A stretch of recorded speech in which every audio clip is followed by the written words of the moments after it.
Thank you, Sir. Bapak saudara, hari ini bulan ini kita lagi mau bicara mengenai membangun untuk family yang kuat, dan bulan Agustus, bulan Juli yang ini adalah temanya adalah building strong families.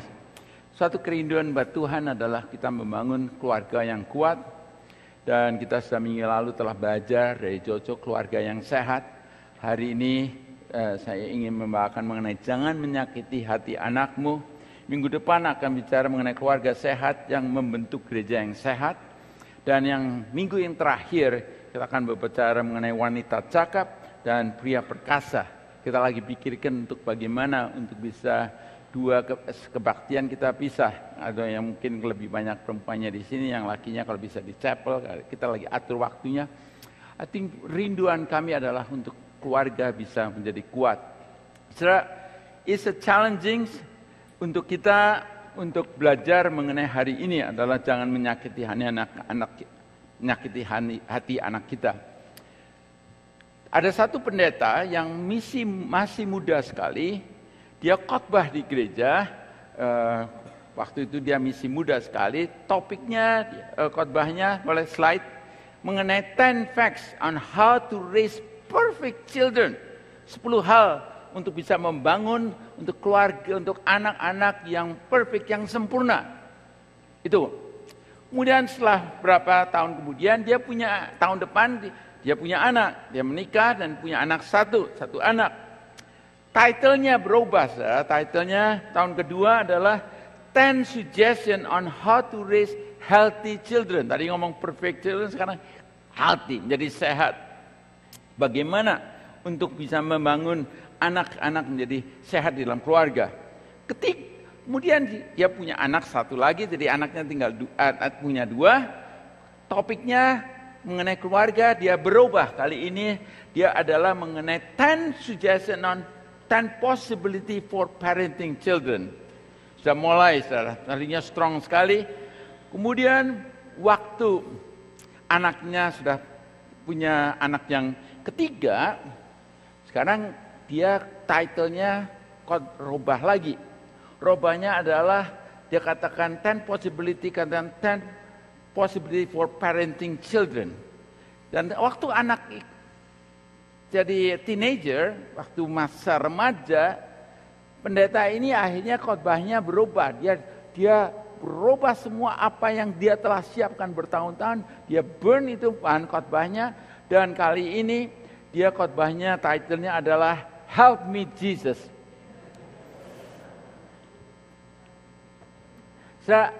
It's challenging. I wish, saya sama Hana belajar mengenai soal mendidik anak.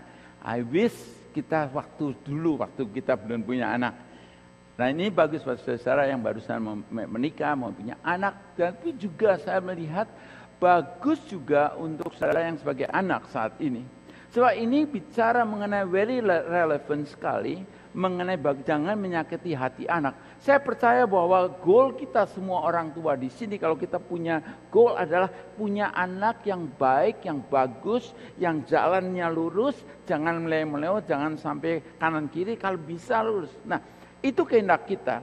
Tapi in reality kalau kita lihat, dalam statistik, dalam keadaan yang reality kita hadapi, kebanyakan dari anak-anak kita adalah anak-anak yang jatuhnya kurang ajar, rebellion, akhirnya mau jalan sendiri, nggak mau dengerin orang tua, dan banyak persoalan-persoalan yang kita hadapin. Banyak orang tua sampai nangis air mata, ada yang sampai puasa untuk melihat keadaan anaknya yang untuk bisa dirubahkan. Nah, John Wilmot, salah satu dia mengatakan begini, before I was married, I had 3 theory about raising children. Ada 3 teori untuk membangun keluarga, raise children, mendidik anak.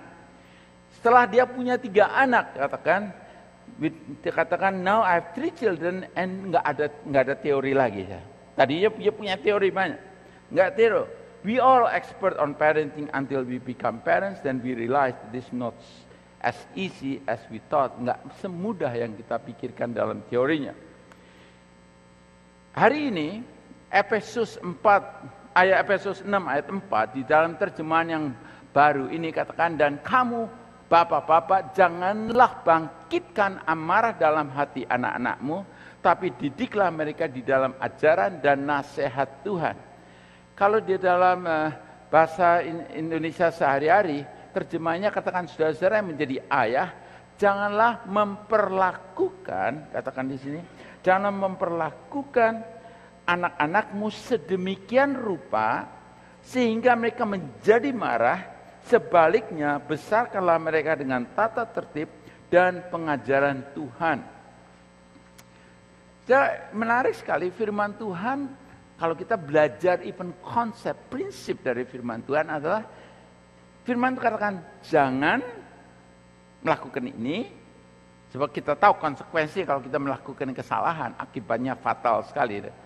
Tetapi Tuhan kasihkan jalan yang betul. Tetapi instead, sebaliknya, jangan melakukan ini, tapi melakukan apa? Katakan untuk kita, katakan di sini, untuk kita memberikan apa? Teladan, untuk kita memberikan ajaran dan nasihat Tuhan.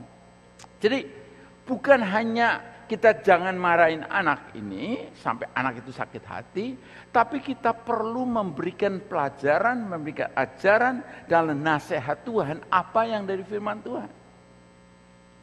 Dan kalau kita lihat dari sini, kita cek diri kita, bagaimana kita dalam mengajar anak kita. Pada waktu anak kita berbuat kesalahan, kita harus jujur bagaimana sikap kita terhadap anak kita. Dan kita juga saat ini, saudara-saudara, sebagai anak-anak, saudara juga harus jujur saat ini, yang saudara semua pernah menjadi anak, bagaimana sebenarnya pada waktu kecil saudara diperlakukan. Saya akui saudara, saya begitu lama saya tanpa saya sadari saya sakit hati sama ayah saya, sebab saya pada waktu saya merasa saya di waktu kecil saya dipukul dan saya merasa nggak fair. Dan saat itu saya lagi berkelahi dengan Ben, adik saya, dan pada saat itu waktu langsung ayah saya bangun tidur, mungkin karena lagi tidur siang, begitu lihat anak nangis ribut rame begitu, langsung saya dipukul saya jawabnya dicengkeweng, kakinya ditaikan, kepala di bawah dipukul. Dan itu bagi saya sakit hati karena saya merasa it's not fair, nggak adil. Dengan tindakan merasa bahwa nggak adil, maka saya langsung minggat. Nah, dengan saya minggat itu mengharapkan untuk dicari, tapi nggak dicari. Itu tambah sakit hati lagi. Ternyata anak umur 10-11 itu punya gengsi juga, sudah. Nggak dicari, tambah sakit hati lagi. Tapi itu sebenarnya kalau saya lihat itu banyak mungkin tanpa saudara-saudara saya, impact-nya itu besar. Setelah saya lihat, impact-nya besar dalam hidup saya itu ternyata sudah mengenai dengan Tuhan, sebab saya juga nggak terlalu dekat sama Tuhan, juga terhadap authority juga. Jadi kalau kita lihat ini saudara, semua itu ada hubungannya besar sekali. Sebab itu saya ingin saudara hari ini sama-sama kita saudara untuk belajar. Kalau di dalam bahasa Inggrisnya katakan father and mother, kalau bahasa Inggrisnya katakan do not exasperate your children, instead bring them up to the training and instruction of the Lord. Kata exasperate itu means to make somebody very angry and frustrated, often by repeatedly doing something annoying. Jadi kita sebagai orang tua harus hati-hati. Jangan kita keep repeating sampai anak itu benar-benar sudah muak, sampai nek sudah. Kalau kita sebagai ayah atau ibu sudah ngomong sesuatu sampai rasanya sudah begitu sudah bicara dah. Sebab itu anak itu ngelihatnya repeating terus yang sama terus. Jadi kita perlu tactful sebagai orang tua bagaimana deal dengan anak. Sebab kalau kita mau cara seperti kayak gampangnya, kalau kita boxing cara gini nggak kena terus, ya coba lain, mungkin cara begini bisa kena. Nah kalau dengan anak kita gitu sama terus, dan anak itu frustrated, bikin angry, dan kita nggak akan win-win situasi, tambah bikin gapnya makin besar lagi, jauh lagi. Dan juga sebagai anak saya mau kasih tahu juga, ada saatnya sebagai orang tua mungkin mereka nggak dapat pelajaran, sehingga mereka dealing mungkin perlu dibawa kirim ke anger management karena nggak bisa handle marah juga. Dan sebagai anak juga perlu belajar bagaimana meresponi pada waktu ayahnya marah itu. Jangan langsung dibalas dalam balas. Mungkin you have to be just silent, just acknowledge yes dad, sorry. Dan pada saat waktu timing yang tepat mungkin sebagai anak perlu bisa bicara, Pap, sebenarnya begini. Nah, of course sebagai orang tua kalau marah, kadang-kadang kita emosi dan kita perlu belajar sebagai orang tua. Tetapi pada saat lagi bicara itu jangan langsung action reaction sampai akhirnya ribut. Saya sering kali dengar keluarga, even tetangga kadang-kadang yang anak ribut, ayah sama anak jerat-jerit. Aduh sampai kelihatan sekali nggak enak sekali suasananya. Dan saya lihat mungkin sebagai anak muda perlu belajar bagaimana mungkin self control, acknowledging dulu, tenang dulu, dan kemudian bicara dengan baik. Dan mungkin ayah itu bisa sadar di situ. Nah, sebenarnya pada waktu Roma, pada waktu zaman Paulus menulis ini, waktu itu Roma menjajah orang-orang Israel banyak. Dan Roma itu ada satu hukum yang di dalam hukum itu yang called patria potestas. Nah, the next slide. Nah di sini saudara, Roma ini basically ini law ini adalah memberikan next slide. Next slide ini bicara mengenai patria potesta, which means father's power. Father, ayah mempunyai power yang luar biasa. Zaman dahulu jadi power yang diberikan bagi ayah, bagi suami itu luar biasa. Malah dikatakan zaman waktu itu kalau ada bayi lahir, ditaruhkan di bawah kaki dari ayah ini, dan ayah ini dua choice. Kalau nggak mau bayi itu dia meninggalkan, dan basically anak itu boleh dijual atau dibuang. Bayangkan itu pada saat itu, dan the power authority dari orang laki itu luar biasa. Mau apapun jika dia just istri, anak harus just nurut aja. Rasul Paulus lagi itu bicarakan jangan menyakiti hati anak-anak. Itu zaman dulu keadaannya. Dan itu juga kita lihat damage-nya juga besar. Cara mendidik anak dengan diktator, itu kita tahu. Saya selalu katakan kalau kita just kasih peraturan dengan rule, regulation, tanpa relationship, akibatnya rebellion, resentment, itu kita semua sudah dengar berkali-kali itu bahwa kita nggak bisa just dengan diktator, authority, kita gunakan authority, kita marahin tanpa anak itu mengerti, sakit hati itu semua. Nah, tapi kalau sekarang keadaannya saya lihat malah kebalikan. Saat ini banyak dari orang tua yang kerja keras, apalagi di North America, dalam statistik, pediatrician dan psychologist finding today parents are too permissive. Bukannya galak sekali, malah sekarang terlalu permissive. They are reluctant to set limit for their children.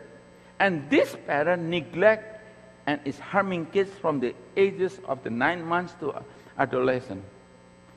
Jadi sudah kebalikan zaman dulu waktu itu Paulus sering bicara hati-hati jangan menyakiti hati anak. Yang saat ini juga banyak orang tua nggak mau nyakitin anak karena merasa guilty. Saya kerja keras, saya nggak pernah spend sama anak. Jadi apa-apa anak mau boleh-boleh. Sudah itu bukan love lagi. Saya melihatnya spoiling. Spoil sama loving lain sudah. Spoil itu basically kita kasih, dan kalau kita lihat itu selfish. Kita nggak mau, aduh jangan nyakitin hati anak. Tanpa sadar, anak dikatakan di sini perlu mereka sebagai parents perlu finding the reluctant to set limits. So banyak orang tua nggak mau memberikan set boundary, dan boundary ini, pagar ini sebenarnya very good. Karena pagar ini pernah diadakan satu tes di satu daycare di Amerika. Di mana yardnya bagus, gede, tapi di jalanan dekat yard itu ada mobil yang cepat, lari, truk, semua yang ramai sekali.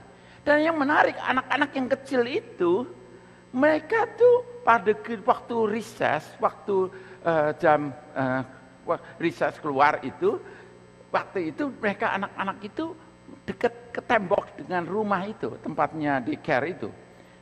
Tapi sudah menarik, satu hari, begitu dipasang boundary, ada fence, mendadak anak-anak yang tadinya rasanya selalu mendadak ada kebebasan. Justru boundary ini memberikan kebebasan, freedom, dengan anak itu bisa main, merasa ada safety. Demikian juga sebenarnya mendidik anak itu, kalau ada boundary-nya, ada set limitnya, maka itu akan memberikan kebebasan dan anak. Tapi saudara, banyak orang tua nggak memberikan boundary karena kalau ada set limit dia harus reinforce boundary itu dengan disiplin marah. Nah, banyak dari kita pada waktu kita reinforce disiplin itu, kita melakukannya dengan salah. Dan kita akan belajar nanti sama-sama. Nah, Kalau kita lihat di sini, saudara, Nancy Samalin, salah satu parent educator dari New York City, dia melihat both single parents and two parents family are overwhelmed. She said parents want their children to love them, and it is harder to say no than yes, especially if you've been working all days and you're tired. Jadi it's challenging kalau kita bicara saat ini membangun keluarga yang kuat, di mana orang tua dua kerja keras dan merasa guilty kalau dia nyalain. Coba itu kadang-kadang just to love him, merasa supaya anak itu bisa mengasihi saya, kasih aja apa semuanya. Sedangkan kita tahu kalau sudah baca dalam daily devotion, Amsal 22 ayat 15 katakan kebodohan melekat pada hati orang muda, tetapi tongkat didikan akan mengusir itu daripadanya. Dengan kata lain, saudara, kebodohan, kecenderungan yang salah itu sudah dikatakan sudah melekat pada hati anak muda, orang muda. Jadi kalau kita melihat secara gambar visualnya, pohon ini kecenderungannya kalau seperti anak ini, kecenderungannya sudah mulai miring. Dan kalau begitu miring kita nggak beresin, makin besar, it's impossible lagi dipus. Kita kalau paksakan ya crack, ada satu damage terjadi. Dan itu exactly what happened. Banyak orang tua sadarnya pada waktu mulai teenager, wah punya anak ini. Sedangkan sebenarnya attitude, heart-nya ini harus diberesin dulu. Sebab itu kalau pernah satu kali dulu, zaman dulu kita 20 tahun yang lalu, kita tunjukkan video bagaimana kita sebagai orang tua harus harus sadar sikap hati anak kita pada waktu kita disiplin. Misalnya, Randy, go to sleep. Randy, biasanya kesalahan kita kan, Randy go to sleep. Anak itu diam aja. Randy go to sleep. Randy go to sleep. Begitu, Randy go to sleep. Barusan dia to sleep. Dan tanpa sadari kita sudah bikin satu limit. Kalau suara gitu barusan serius nih. Kalau barusan ngomong kayak orang putri Solo gitu, nggak diladeni. Begitu jelas. Tapi saudara, yang sulitnya, pada waktu Randy ngomong go to sleep, dia kakinya, oke. Nah, kalau begitu oke, itu lagi bicara mengenai heart attitude-nya itu nggak oke. Nah, kita senang, oh Randy nurut, dia mau tidur. Tapi deal dengan attitude. Dan saya bersyukur, Hana dalam hal ini, saya really give credit, dia deal dengan attitude-nya. Begitu ada sesuatu yang gejek-gejek, matanya melirik-melirik ke atas, itu di-deal. Karena itu dealing dengan attitude. Kalau attitude itu dibereskan, the rest is beres. Dan banyak dari kita tertipu, oh anak kita denger. Tapi attitude ini yang sebenarnya harus di-deal. Sebab dari attitude ini sebenarnya sumber semuanya. Kalau hatinya betul, the rest is betul. So, itu kalau saya lihat kembali lagi, disiplin anak harus start dari kecil, dealing dengan attitude. Kalau ada sesuatu yang even respon, ya papa, itu aja sudah lain, saudara. Ya papa, kita pikir, oh anak itu nurut, ya, tapi artinya, ya papa itu berarti kan, no papa dalam hati sebenarnya, tapi dia nggak berani kalau ngomong ya, no papa, dia tahu akibatnya. Jadi apa yang terjadi seringkali dealing dengan attitude. Nah, 3 hal yang kita perlukan, kita akan dealing mengenai soal untuk kita bisa membangun keluarga yang sehat. Tadi katakan jangan membuat anakmu amarah, bangkitkan amarah anakmu. 3 hal yang anak-anak itu perlukan sekali. Pertama, your love, kasih. Saudara, kalau kita baca dari 1 Korintus 13, kita tahu bahwa sekalipun aku dapat berkata-kata dengan semua bahasa manusia dan bahasa malaikat, tapi jika aku tidak mempunyai kasih, aku sama dengan gong yang berkumandang dan canang yang gemerincing. Sekalipun aku mempunyai karunia untuk bernubuat dan untuk mengetahui segala rahasia, memiliki seluruh pengetahuan, dan sekalipun aku memiliki iman yang sempurna untuk memindahkan gunung, tapi jika aku tidak mempunyai kasih, aku sama sekali tidak berguna. Katakan di sini. Dan sekalipun aku membagikan segala sesuatu yang ada padaku, bahkan menyerahkan tubuhku untuk dibakar, tapi jika aku tidak mempunyai kasih sedikit pun tidak ada faedahnya bagiku. Nah, ada satu artikel saya baca, paraphrase dari parents, untuk parents, ayat 1-3 kata, if I offer the best parental advice, but have no love, I'm only a 2 years old banging on a dishpan. If I read every book on parenting, And if I attend every parenting conference, but have no love, I'm nothing. If I spend all my salary, untuk orang-orang tua nih, if I spend all my salary to provide the best to my children, saudara kerja keras, overtime, kasih uang semua anak itu mau. But have no love, I'm gain nothing. Jangan sampai kita tertipu, kita kasih uang, anak yang perlu kasih uang. Ini yang seringkali banyak orang-orang tidak sadarin. Jangan lakukan without love. John Lennon wrote a song, saudara tahu, called Love. In it, he said, love is real, real is love, love is feeling, feeling love, love is wanting to be loved. Itu John Lennon, salah satu hit dia lagu yang dia karang. Tapi menarik saudara, apa yang anaknya katakan. But listen to what Lennon said. Julian Lennon, ini salah satu anaknya, laki, said about his father. Dikatakan, I felt, dia merasa, he was a hypocrite. Dad could talk about peace and laugh out loud to the world, but he could not never show it to the people who supposedly meant the most to him. Pada anaknya, his wife and son. How can you talk about peace and love and have family in peace and peace? No communication, adultery, divorce, you cannot do it. Not if you are being true and honest with yourself. Ini anak. Anak lihat apa yang kita lakukan. Karena action speak louder daripada bicara kita. Ini John Lennon, anak punya John Lennon katakan, love. Kedua, yang mereka perlukan. Untuk kita bisa mau disiplin anak kita, tadi perlu dengan love. Attitude kita tuh love demi anak kita. Kita sadar bahwa anak ini seperti pohon yang harus dibereskan. Kecenderungan kesalahan sudah melekat pada anak. Itu sudah kita harus sadar semua. Dan sekarang kita lakukannya bukan kita dengan kesel, tapi kita dengan love. Love-nya apa? What can I do untuk bisa merubah anak ini? Bukan dengan marahnya habis-habisan, bukan saudara. Sekarang love, tapi untuk itu gak cukup saudara, perlu time. Kita nggak bakal bisa bicara efektif dengan seorang kita without building relationship. Kita tahu, kita mau negur seseorang kalau kita nggak tahu orang itu siapa, kita nggak build relationship, belum apa-apa dia sudah pagar tembok. Your time. Efesus 5, 15, 16 mengingatkan kita saat ini katakan, be very careful then how you live, not as unwise but as wise, making the most of every opportunity. Because the days are evil. I do not tell you that the days are evil. These are dangerous times to children. And today more than ever parents need to spend time with their children. Ini salah satu yang kita mau saudara. Time is so important. Saya menghimbau saudara, ambil holiday, ambil waktu dengan keluarga saudara.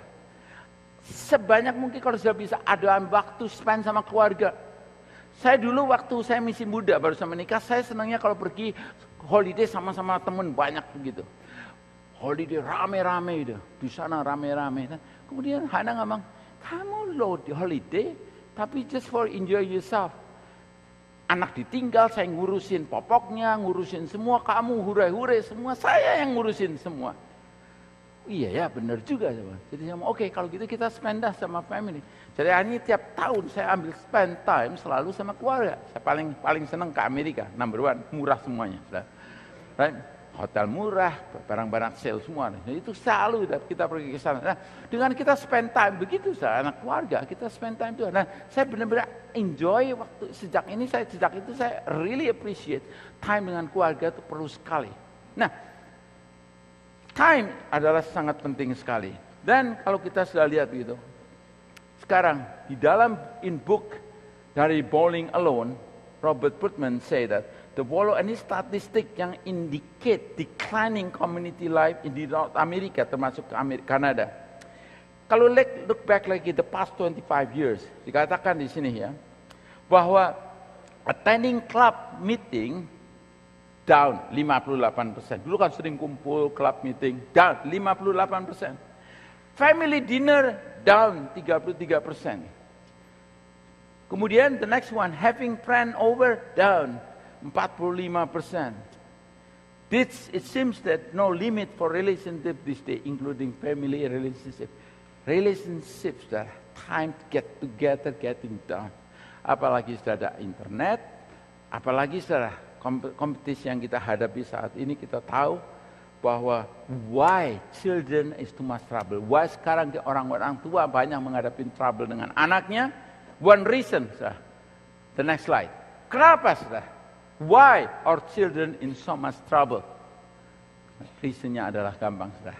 Too much, mereka spend too much time in front TV, computer, and iPad and games. Sudah, thank God kita ada iPad, sudah. Tapi you have to be careful, sudah. Even iPad sekarang Apple lagi coba masukkan ke school semua, iPad semua. Sudah, even anak cucu saya si Joel itu sekarang sudah boleh kata bangun pagi langsung maunya iPad. Yang dia cari apa sih iPad, dia bisa habis waktu begitu banyak. Dan kalau saya memang harus di-deal with, kalau enggak dunia ini dunia iPad sudah. Enggak ada waktu lagi, mau dengerin mama ngomong juga itu. Kalau bicara attitude kan, kalau bicara oke, put down, look, lihat mata saya dan mana bicara. Yes mami, yes. Saya kalau kita banyak orang tua, diamkan aja ya, deal dengan heart. Stop.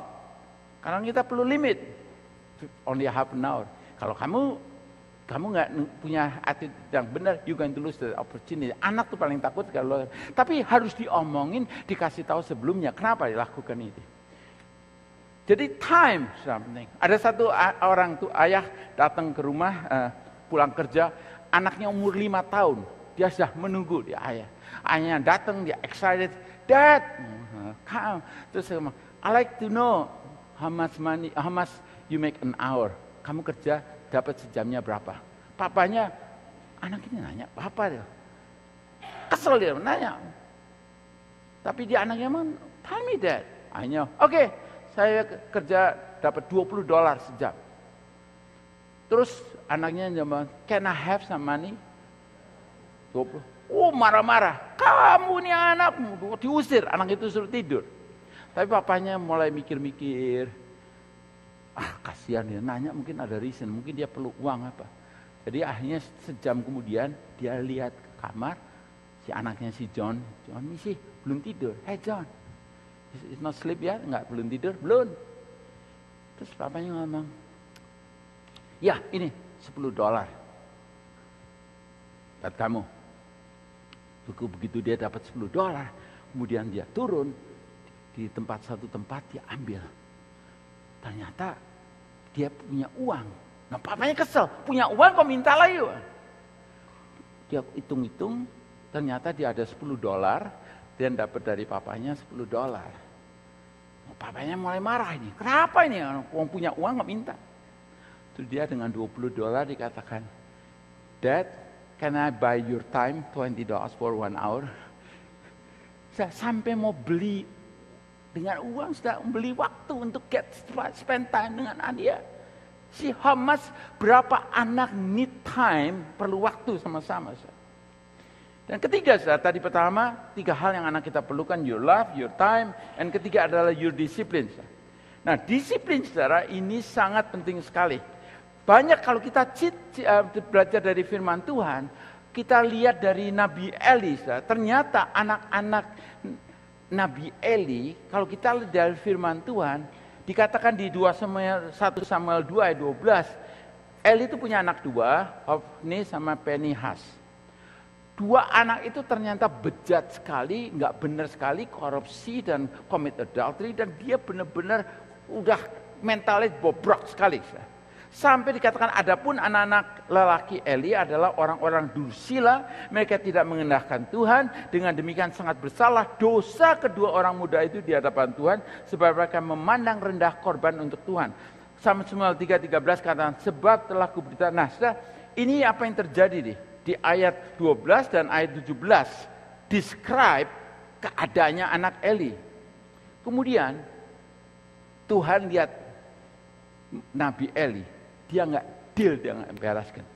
Ini di 1 Samuel 3:13 bicara kepada Samuel. Waktu mendengar, ingat Samuel, Samuel, sampai akhirnya Nabi Eli katakan, kamu dengar ketiga kali itu, kamu itu suara Tuhan. Pada waktu dengar itu, kamu meresponi. Nah ini Tuhan bicara kepada Samuel. Dan salah satu yang Tuhan bicara ini, sebab telah ku beritahukan kepadanya bahwa aku akan menghukum keluarganya untuk selamanya. Karena dosa yang telah diketahuinya, yaitu bahwa anak-anaknya telah menghujat Allah, tetapi ia tidak memarahi mereka. Underline that. Tidak memarahi mereka, tidak disiplin anak itu. Dan Tuhan marah sekali. Jadi tugas kita, kalau kita disiplinnya terlalu diktator sekali bikin sakit hati Anda, tapi kita nggak disiplin juga Tuhan marah juga. Tuhan nggak mau, Tuhan tidak ingin supaya saudara kita punya tanggung jawab itu nggak lakukan, yaitu untuk memarahi mereka, disiplin. Kalau bicara memarahi itu bicara mendisiplin dengan love. Nah kedua saudara, kita lihat kembali lagi tadi Nabi Eli dengan anak-anaknya, dan sudah tahu akhirnya 2 anak itu tewas, meninggal, dan even Nabi Eli dia mati waktu dengar kena heart attack, dengar bahwa anaknya meninggal, dia jatuh, dan dia sangat menyedihkan endingnya. Kedua, kalau kita lihat kesalahan yang kedua, yaitu kalau kita mulai pilih kasih dengan anak kita. Kita sebagai orang tua harus jujur, hati-hati, jangan sampai anak itu merasa, oh dia pilih kasih. Karena si Joni selalu dengar, atau Mary selalu baik, kelasnya bagus, yang si Joni telah kebakaran terus, nggak pernah dengerin, marah, terus dimarahin.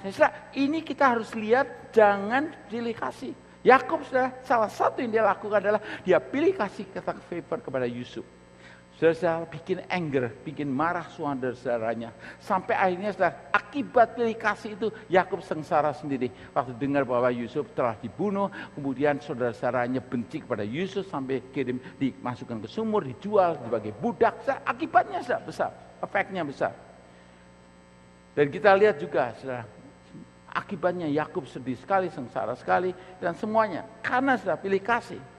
Dan ketiga, Daud tidak mendisiplin anak-anaknya. Ini yang sangat menarik sekali mengenai Daud.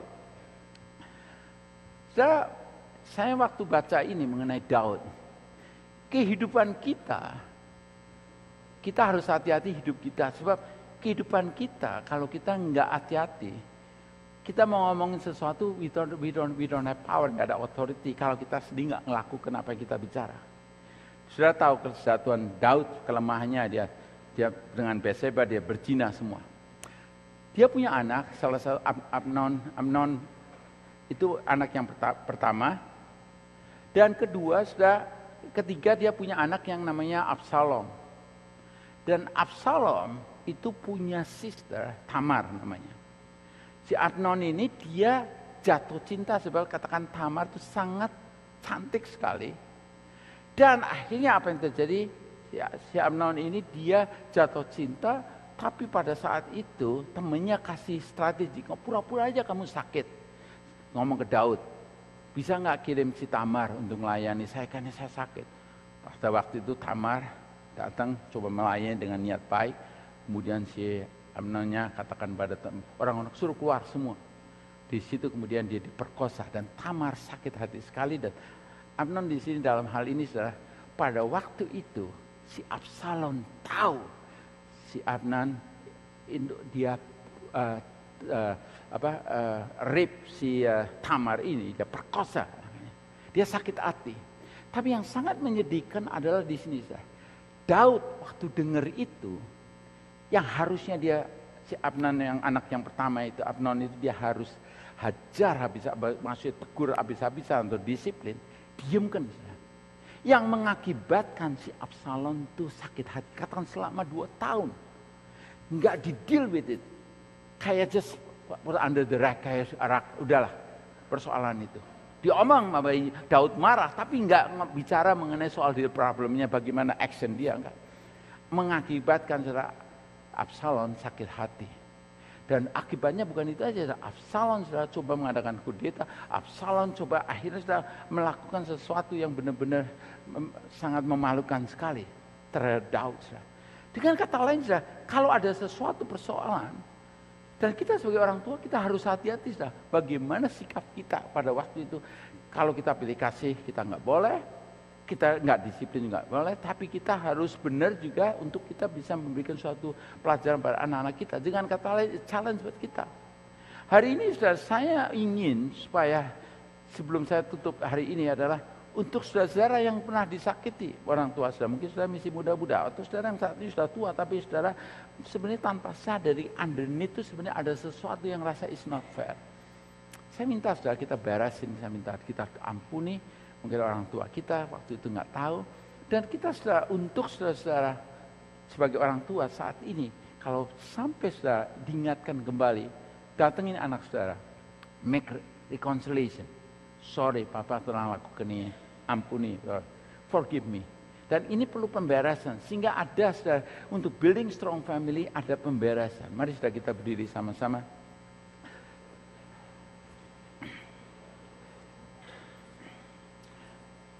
Coba saya ambil waktu saat ini.